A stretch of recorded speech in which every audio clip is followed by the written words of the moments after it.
Hi lovely people, and welcome to Little Moments, Big Shifts, the podcast that empowers you to prioritise yourself and evolve into the person you were always meant to be.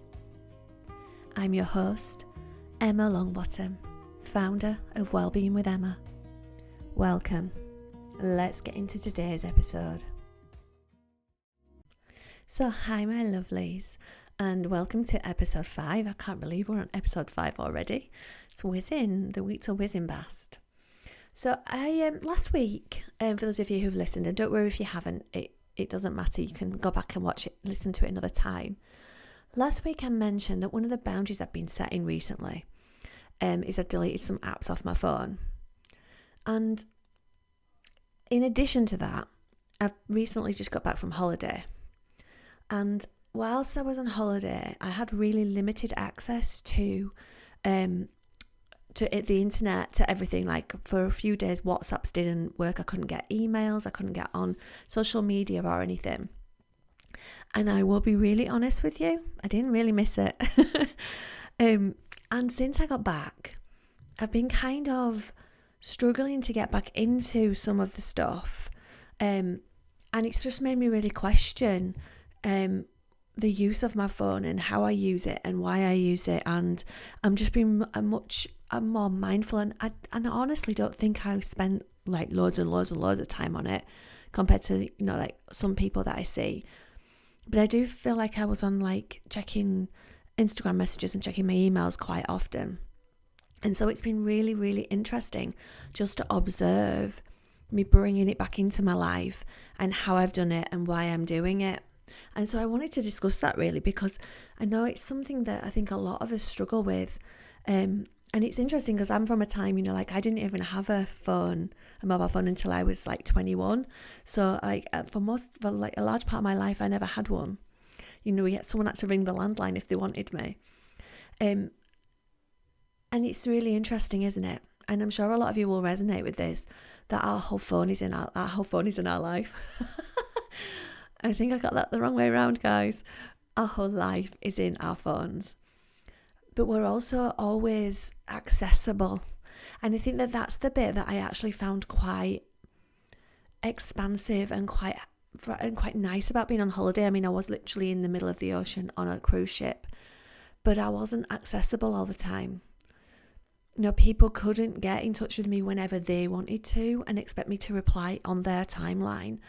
And I just think that that's something that's really worth reflecting on, and maybe it's worth reflecting on your own life as well. Like, are you too accessible? So I mentioned before that actually one of the boundaries I set with my phone is that it's on Do Not Disturb after, I can't remember if it's 8 p.m. or 9 p.m. Actually, like 10. I think it might be 10 till 8. It doesn't matter anyway, guys. It's on Do Not Disturb, and I also put it in a different room when I'm asleep, and it charges overnight in a different room.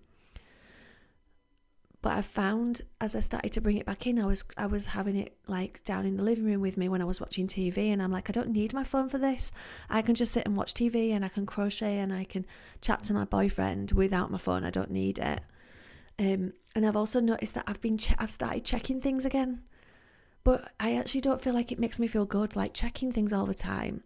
And so it's really, and I think I've noticed it more because I've had a week or so off, but that accessibility and that, not just that like anxiety of it, like, has anybody messaged me or should I message them back?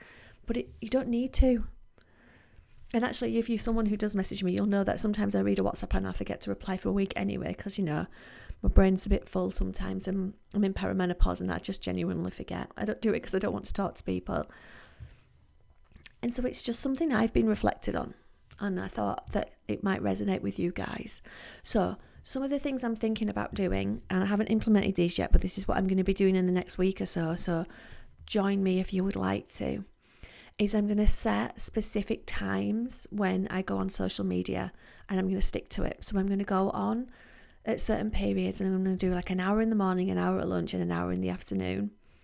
And then I'm going to do my social media in those times, and then the rest of the time I just won't be on there, because sometimes I find myself, I've gone on there to post, or I've gone on there to reply to a DM someone sent me or something, and then I find like half an hour later I'm like still scrolling and I'm like, what was I even on here for? What did I, like what was I doing?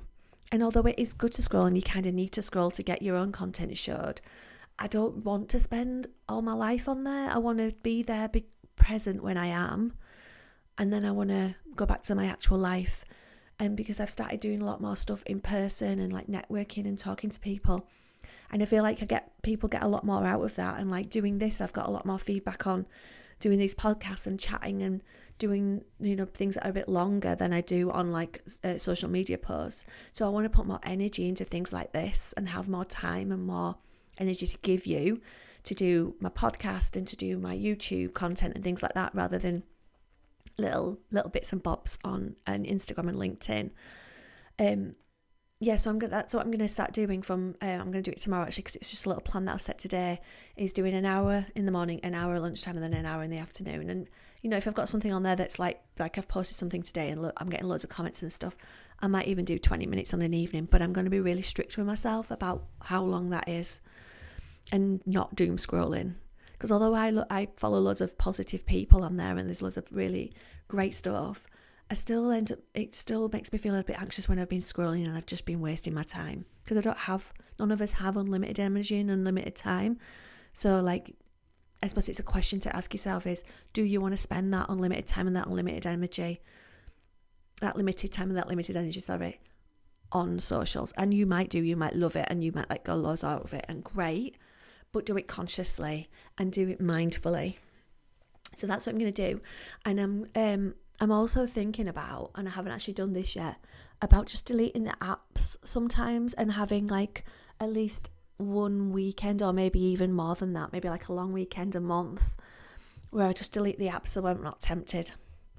Because I think that will be really good for me actually. And like if the I can't think what the word is, algorithm, that's the word. If the algorithm daddy doesn't like it, honestly, what does he like? I don't care.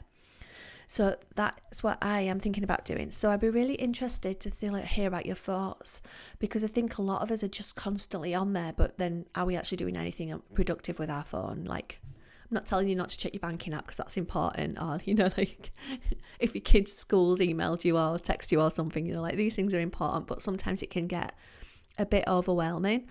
Something else that I did ages ago is I put group chats on WhatsApp. I did group chats. I put them on mute so that I actually have to go in, because I'm in loads of really big groups, and although most of them are really, really supportive and wonderful, it can get a bit overwhelming when you pick your phone up and it says you've got 60 messages and you're like, oh my god, what's happened? So I have all those on mute so that it's only when I'm ready to go in them that I actually see them. So if you don't already do that, I would really highly recommend that. So yeah, that's just some thoughts, guys, about I think this coming back to my phone after being off it for like just over a week has really made me think about, do I need it? And I do, obviously, because like it's 2025 and until I go and like live on a beach somewhere, which hopefully won't be so long, I will need my phone.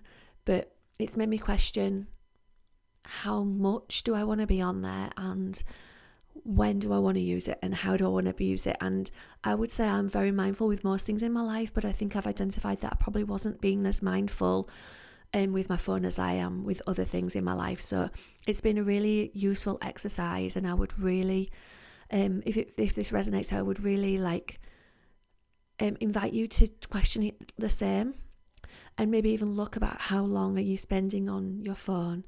Are there apps that you just need to delete? Do you want to set some deadlines or some boundaries with it? And do you also want to do something like join me for like 2 or 3 days a week or a month of just deleting the apps and just deleting some apps and just being a bit freer? Because it really, although there's some really interesting stuff online and it's some really great information, sometimes it can stifle your creativity and it can stifle your thinking, because you get too caught up in other people's opinions. But really, what I really would love you to do, and what I try and do, is connect to myself and think about my own opinions and what I want to do. So that's this week's ramblings. I hope it resonates, guys, and I hope that it makes you think about how you can use your phone in a bit more of a mindful and being a bit more conscious about how you're doing it.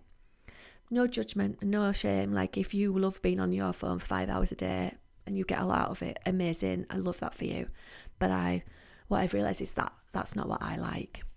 With that, I will leave you to the rest of your day, my lovely, and I will see you very soon. And I hope that this encourages you to prioritise yourself this week.